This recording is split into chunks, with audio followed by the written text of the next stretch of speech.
कुर्बानी का गोश्त एक नेमत है, मजाक नहीं है। ये सिर्फ गोश्त नहीं, ये हज़रत इब्राहीम अलैहिस्सलाम की अजीम कुर्बानी की याद है। मगर आज हम इस दिन को कैसे देख रहे हैं? क्या हमने कुर्बानी के दिन की असर रूह को भुला दिया है?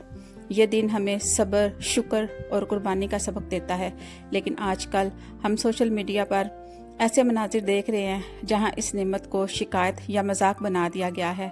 हालांकि हर चीज़ जो हमारे घर आती है वो अल्लाह ताला की बहुत बड़ी नेमत है, चाहे वो गोश्त हो या रोज़मर्रा की चीज़ें।